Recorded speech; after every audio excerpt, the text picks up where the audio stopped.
7. And McCarron goes down the field, and it's caught and breathed in for the touchdown. Two things I like to say. Depth, tactics, 85 will always good.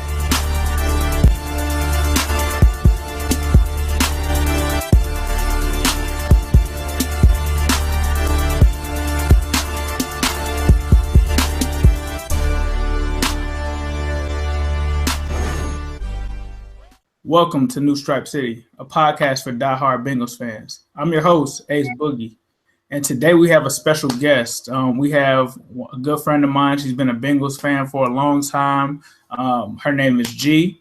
And G, if we could just give a brief introduction of why you're a Bengals fan and some of the projects that you have going on and your new role that you'll have here with New Stripe City.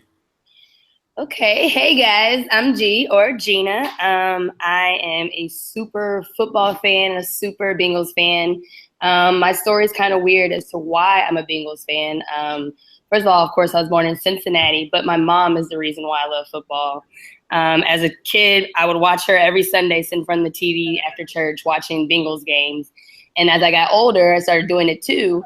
And that used to just be our thing. Sundays, we sit in front of the TV, watch Bengals game, and then recap the games afterwards. So because of my mom, I'm a diehard Bengals fan and a football fan. And because of that, over the years, my friends have always encouraged me to do something with my football knowledge and my passion for football. So I've started a blog. It's called G Knows Football, G-I Knows Football. And on the blog, I want to educate especially girls, about football, how it works, and give them different weekly updates when the game is on during football season. Check out my blog, especially if you're a girl and you want to understand how football works. I have some information on there. But even the guys, I like to do weekly wrap-ups, and I also will be doing posts on the draft and everything like that coming up. Cool. Appreciate it. And like she said, definitely check her out. She's definitely informed and knows what she's talking about when it comes to football. So with that being said, let's talk about these Bengals, man. And one player that I want to talk about in particular is Michael Johnston. Obviously, some people feel that he is somewhat of a weak link because once we signed him, he just never regained that form that he had before he left with the 10 sack seasons. Do you believe that he's a weak link? And if not, do you think that we need to draft his replacement or reduce his role going forward? I definitely see his decline in recent seasons after he came back from Tampa Bay. And it's kind of hard to say because he's 30 years old. I guess he still has time to get back. Maybe he is still kind of fully recovering from injuries. He's huge. He's 6'7". He's 300 pounds. I hate to say to just get rid of him because I still think he has potential to be great. Right. So with that said, probably we would draft somebody and give him a more limited role until he steps up. I still think he has it in him to step up and be a great defensive end. But, I don't know. We'll see. Draft somebody and make him compete, make him play for his role. That's what I would say.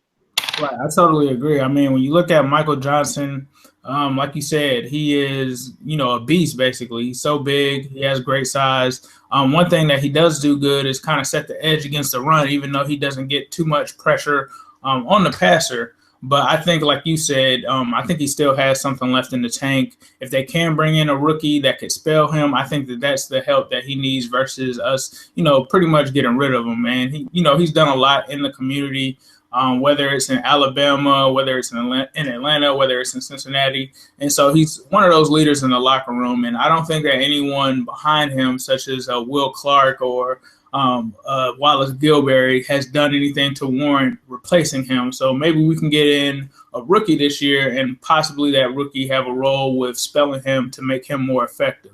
I could see that because I definitely don't think we have anybody on the roster right now who's going to step up to his level. And you got Carlos Dunlap, but he stands by himself. You're not going to touch him. So definitely you got to look for somebody in the draft. Right. I would love to see him back in that 2012, 2013. Is that when he was back with us the first time? Yep. He was a monster. I love to see that Michael Johnston again, and I think he could still do it. You got 1 year to do it. Right, and like you said, like as soon as he left, it was just like Marcus Hunt definitely wasn't the answer. Will Clark hasn't been the answer. So yeah, he's not really getting those like double-digit sack years or anything like that. But that was never really his game, honestly, from the get-go. When he was here back in the day, he just had that contract year, so he had those 10 sacks. And between I know you had talked about Dunlap, but between him, Dunlap, and Geno, it's almost like somebody is going to benefit each year by year on who's going to be the leading sack getter because they're always in the backfield together. Right. So it just kind of hasn't tilted in his favor this year, but like we said, I think he can come back. So next, your first article that you're posting with us is on the culture, and it's about certain signings and certain ways that the Bengals have gone about doing things, most notably Pac-Man Jones, T.O. So could you just, I guess, give us a little bit of your gauge on the culture and what are the things that you think need to change or what can the Bengals do to kind of, I guess, promote this culture? So as, a longtime Bengals fan, I feel like over the years our culture has changed into something where it's like we're going to take in these risky players, give them a second chance, and show, football world that they can still play and they're valuable NFL players. And, I think that's great. And it was fine for a time. We started winning games, like an 8-8 season for a while was good for us. Then, we start going to the playoffs, but 4 years in a row, we lose playoff games in the first round. So then it's like, what is the culture really saying? It's saying we're taking a second chance on these risky players, but also they're not going to be able to take us to the next level. So I compare Mike Brown to Jerry Jones because they're the only two in the league who are general managers and owners of the team. And Jerry Jones has 3 Super Bowl rings. I mean, he's taking risks on players like Michael Irvin and what's his name, Hardy, a few years ago. Yep. So, I mean, he gets these players, but he produces Super Bowl rings, playoff wins. Maybe not so much in the most recent years, but he's done it before. Mike Brown's never done it. We've never been there. So I'm just like, dude, we're taking risks on these players, but they're not taking you to the next level. It's time to switch up the culture. Let's make it a winning one. Let's be known for winning playoff games. Let's be known for getting to the big game. Let's stop being okay with mediocrity with these risky players like Pac-Man Jones and Gervonta Burficts, who got us on TV looking crazy during playoff games. So yeah, that's just something that I think needs to change for the Bengals overall. Change the culture. Do it for the culture. It's 2017. Right. Hashtag do it for the culture. I'm with you on that. I think what you said was definitely true. We've taken some risk on players, and ironically, it's those players like Pac-Man and Vontaze that kind of cost us that playoff game. But I totally agree, man. The Bengals definitely have to change and get into this mode where they're actually a winner, because it's almost like you said, they're basically settling for mediocrity. And that's what we're kind of known around the league. When I talk to other fans down here in Florida, they're just like, yeah, but you guys just never win playoff games. And it's crazy because down here, a lot of the teams down here are pretty garbage. But, I mean, they still don't view us as one of those top teams of what they would kind of, I guess, in a sense, aim to be, just because we've never really won a playoff game like that. So I think you're right. If we can kind of turn it around and we can actually change the culture here and make sure that we're a perennial winner, such as a New England Patriots type of team. I mean, that's shooting for the moon, because those guys are basically a dynasty. But even if we could just be like a Denver Broncos or a Seattle Seahawks type of team, we don't have to go in and win 5 or 6 championships, but at least let's get one. So I totally agree with you. And I think it starts, and this is my thing, I know that you're not a big Marvin Lewis guy. No, not at all. That culture change is going to start with us removing him, or where do you think that it starts? I mean, I would want to say it starts with getting rid of Mike Brown, but that's not going to change soon. So I would think it definitely starts with removing Marvin. You got to shake it up. Of course, he's done great things for the Bengals. He's taken us to levels we've never been to, but he's plateaued. Right. Like you said, Marvin Lewis is not going to take you to the Super Bowl. He's going to get you some great talent. So we've had all this great talent over the years, but we just can't get out of that rut. And I think in order to do that, you got to get rid of Marvin. You got to bring somebody else in. And that's shaking up the culture in that locker room. Right. I agree with you, because even when you look at the Patriots last year, it wasn't like their team was just super impressive. It was more so that coaching staff and the culture that they had there that has made them so successful the past couple of years. And now you see them this year adding some more superstars with like a Brandon Cooks and things of that nature. So, I mean, it's like you said, Marvin Lewis is definitely not helping us change that culture. Not at all. Right, definitely not. So let's talk about the Bengals free agency. Obviously, there were some notable losses. To me, in my opinion, mostly positive ones. With us getting rid of Ray Maluga, Yes. With Domata Peko leaving during free agency, Rex Burkhead, who some people are on the fence about him leaving, but most notably Big Witt and Kevin Zeitler left. But after that, the Bengals actually did and went out and had a couple of interesting signings. They signed Kevin Minter, a linebacker from Arizona. I believe he's about 27 years old. They also went out and brought back Andre Smith. And then they brought back a couple of regular guys like a Brandon LaFell and a Wallace Gilberry. So what are your thoughts on the Bengals free agency? Because some people have mixed feelings. Some people think that it was a great period. Some people think that it was horrible. So what are your thoughts on Bengals free agency? I'm super happy Ray Maluga is gone.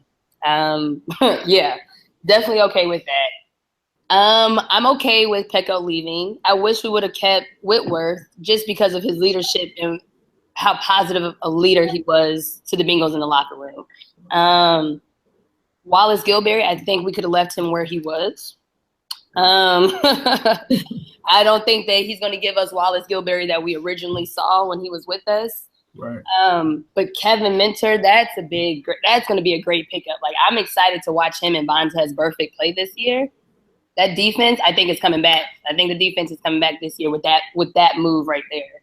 I'm excited about Brandon LaFell and the receivers going out there. I think they're going to have a great year, especially if Brandon LaFell can be healthy.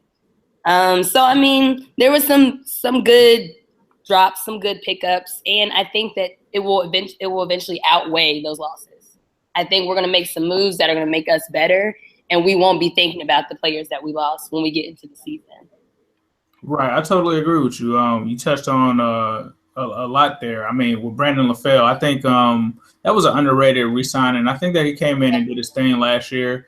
He definitely kind of softened those losses of Marvin Jones and Mohamed Sanu last year. And I think, like you said, watching Kevin Minter play with Vontaze Burfict, we're definitely not going to miss Ray Maluga after that. No. So I totally agree with that. I definitely agree with your assessment as well on Wallace Gilberry. I think you're spot on. Like, I feel like the Bengals are still chasing Wallace Gilberry from the first time that we brought him in when he had like 5 or 6 sacks, but he's never been able to quite match that production ever since that year. So right. I totally agree with you on that. Hopefully he's just there for basically I hope he's just holding a roster spot for one of these rookies that we're getting ready to pick. I also agree with you on, Peko. Peko, to me, I don't think that they really wanted to actually play him much last year. I really think they wanted to play Andrew Billings, but he got hurt. So, I don't know. When I turn on the film with him, I try to defend him sometimes because I actually had Larry Black on a while ago from our high school or whatever. Oh, yeah. He played with the Bengals, and he was like, Peko gets a lot of slack because people don't know what his role is on this defense. Like, he's supposed to get pushed back, and he's supposed to be double-teamed. But, like, at the end of the day, it's just like, man, he loses, like, all of the leverage every single time. So, I mean, I'm definitely glad to see Peko leave as well. But I think this to me was a good free agency period because we kind of like trimmed the fat. And I think, like you said, that defense is going to be back next year. And I think it kind of frees up our options in the draft to add more talent on both sides. And I think, like you said, at the end of the day, I think that our team will be better after this free agency period. And you kind of touched on the receivers, so I'll have that segue into Tyler Boyd. Obviously, he had one of the most successful years for a Bengal as a rookie receiver. So where do you see Tyler Boyd going in year 2, and what do you expect to, I guess, see from the receivers as a whole in year 2? I will admit, in the beginning, I was like, I'm not even trying to see Tyler Boyd because I just couldn't get over the fact that the Bengals let go of Mohamed Sanu and Marvin Jones in the same time. I'm just like, what are y'all doing? But then watching him play, I really feel like this year, after getting more comfortable with Andy, being more comfortable with the offense, like he's really going to take off this year. And no, I don't think he's going to be Mohamed Sanu, and because I think Mohamed Sanu just was everything. But I think he's going to be an amazing receiver, and he might be up there with AJ as far as receiving yards, I think, this year. Just in watching his film, just watching what he can do, what his talent level is, and then now getting more comfortable with the team. And like I said before, with Brandon LaFell, AJ Green, and Tyler Boyd, oh, man, like I think the offense it's just going to click this year. And I'm excited to watch that. I think it's going to be there as long as they can all stay healthy, including Andy. Right. I totally agree. I mean, to me, you hear a lot of our fans talking about they want us to draft a receiver, and I kind of, I'm somewhat open to it, but I really don't think we really need it. And I mean, like you said, with Tyler Boyd last year, he just flashed a little bit of his talent, and that was with him, coming off of a season where he goes straight from college football straight into professional football, where he basically was the entire offense at Pittsburgh, so he didn't get any rest or anything like that. He has to come into a new situation with a new quarterback in Andy Dalton, a new offensive coordinator in Ken Zampese, and he still has a productive year. So like you said, I could definitely see his production moving up in year two. And then I totally agree with you, too, with Brandon LaFell. I think he's really underrated by our fan base. I think that he came in and showed that he could also have a role and complement our receiving core as well. Especially, it seems like for him not to ever have played with Andy Dalton last year, it seems like they had a lot of chemistry for, I guess, lack of a better word, last year. And I'm excited to see what they have on the horizon. But Brandon LaFell's a very slept-on receiver. It really is. I don't get why so many people think that he's just like average. Like it's almost like an Andre Johnston type thing, where it's just like, yeah, y'all can sleep on me, but I'll keep getting these yards and these touchdowns. Like I just see him being Brandon LaFell could be that receiver. He definitely has that talent. Right. So the fans want to see a wide receiver drafted next year. Do you necessarily think that this wide receiver core would need it, or do you think that there's anybody in particular from this draft, because I know you watch college as well, that they should target? No, I think not receiver-wise. I think if we're going to target somebody, you want to target that hybrid running back, the back that could be your slot receiver but also run the ball too. If that's what you want to look at for receiving, that's what I think you should look at. I think you should leave the wide receiver core alone. I think you're good. But if that's what you're looking at, you want to see a back that can do both, that can catch the ball but also run the ball. So like when I see that we're looking at people like Mixon, maybe that might be a good move. Again, you got a risky player, but still he could do some more than just run the ball, I think. I don't think we need a receiver. So, nah. Oh, man. Thank God. I'm going to have to bring you on the round table with a few of the other fellas so you can just please put that out there that we do not need another receiver. We need another receiver. Okay, cool. Hey, we appreciate having you on. We look forward to seeing a lot of your posts on, and hopefully we can have you on the podcast as well more when you have some time. But we appreciate you for taking out your time. And then once again, let them know where they can find your information as far as your blog and everything. Oh, yeah. Thank you so much for having me. The blog is gknowsfootball.com. That's giknowsfootball.com. And I also post videos from time to time on my YouTube channel, which is also goes by the same name, G Knows Football. So look it up, look into it. It's been great talking to you, and thank you so much for featuring me on the podcast. Look forward to future features. And yeah, it's been great. Definitely. Hey guys, like you guys just heard, she knows her stuff, so make sure you check her out. But as you guys know, I'm going to leave you with a who day, all day, every day, and especially on Sunday. Always business, never personal. Here's the 3rd and 7. And McCarron goes down the field, and it's caught and breathes in for the touchdown. Two things in life that suck: death, taxes, and 85 will always kill.